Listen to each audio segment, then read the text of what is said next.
we would be remiss if we didn't cover any Air Force content because that's probably the main reason people are here. Um, Yeah. so yeah, you joined at 30. You had a long backstory as far as just everything leading up to it, which I feel like Hmm. it's necessary for a lot of people to hear the backstory because I feel like a lot of people are in the same position of the the feelings of imposter syndrome or just I'm not supposed to be here or where I'm at Yeah. currently it's not serving me and I need to be in a different place. Have you always wanted to be in the military, or is that something that just kind of clicked at that one show, that certain moment? So I did, like I said before, I did try to join when I was 25. So it was something in the back of my mind. It actually was something I have thought about many times. I thought about joining ROTC in high school, but I just didn't know how to go about doing that. I didn't know a lot of information, and believe it or not, for most of my life, I think, well, not most of my life. I'll say probably up until like the first couple years of college, I literally thought there was only one branch, and that was the army. And that's only because only the army would show up to my high school to as far Mm, as recruiting. So wow. whenever I thought of the military, I thought of the army, and I thought, well, I don't want to fight wars and stuff. And it wasn't until as I got older, I had a lot of family. I have a lot of family in the military, Mm, so talking to them, I realized, well, no, not there's other branches and they all do different things, and that's how I learned more about it. And then I started thinking about it. But what really pushed me to think about it is my uncle at the time joined the Air National Guard, mm-hmm. um, and I saw how much he was enjoying it. I saw like it was doing great things for his family. He did it mainly to get benefits for his family. So I saw like how much opportunities it gave him. And so Mm-hmm. he was encouraging me, like, hey, I know you're feeling kind of lost in life right now. You just graduated college and you're struggling. Maybe you should consider joining the military. However, I was stuck in that stigma, that old mindset that people have that only people who are failures and can't make it in life join the Mm-hmm. military. Like I, to no fault, like I, and it was I was adopting other people's opinions. It was a very ignorant stance, but Mm-hmm. I felt like if I joined the military, I would be admitting that I was a failure because it's a last resort, and I didn't want to be that person, Right. if that makes sense. Perfect sense. Um, but then as I did more research and started the recruiting process, I realized that wasn't the truth. So, Well, what's your advice to the listeners in regards to getting unstuck? You use that word several times. mhm. Being in that moment where you're stuck between a rock and a hard place, in your current life, your personal life, your dating life, nothing seems to be working properly. And so, of course, you're in this place of indecisiveness because you're trying to consider all your options available. You have Mhm. the master's degree sitting there, but it costs more money. It's not so much education is bad; it's just how much education costs. Um, Yeah. so you're kind of stuck in between. What path do I take?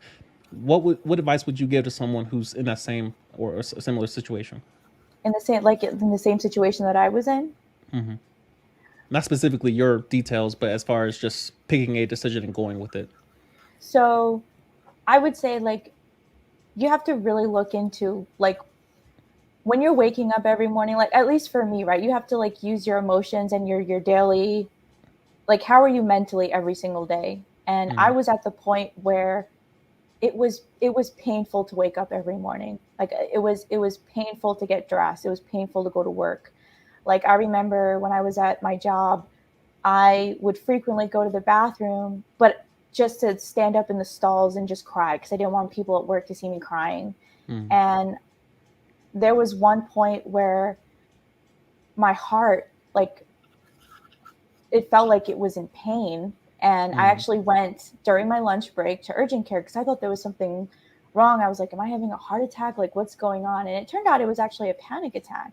Wow. And I didn't feel like I was having a panic attack. I was just sitting at my desk doing my job, and I just felt this intense pain in my chest. And so it made me realize just like I just couldn't go on living through the motions anymore. Mm-hmm. And if you feel like something's missing, something is. So for me, I knew I needed a change of environment, and I had two options.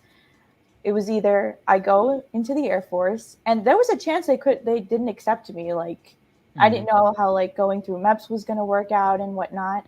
And I told myself if that didn't work out, well, my plan B was to actually save up enough money for probably about 6 months, just save up as much money as I could, and I was going to relocate. I was going to move to North Carolina.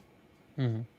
And because it was cheaper to live there, I liked the area, but cost of living was a lot cheaper. I could afford my own apartment, Mm-hmm. and I would make enough money to live off of like my savings while I tried to find a job.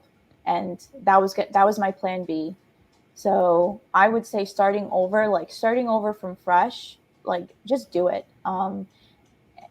Like listen to your gut feeling. If you're not happy, it means something's wrong. You've even said that in many of your videos. I don't know how you phrased it, but to just kind of check in with yourself. If so, like look at your environment. If something's wrong, if Mm-hmm. something feels like it is wrong, then listen to your intuition. It is. So I would Mm-hmm. say go with your gut feeling, and don't listen to other people's advice, because people don't know what you're feeling and what you're thinking, and they're going to think it's temporary. But for me, this lasted months, like months and Wow. months. I knew it wasn't temporary. So if you know it's going on for a long time, then other people aren't, unless you're sharing that with them, they're not really going to know or even understand your suffering.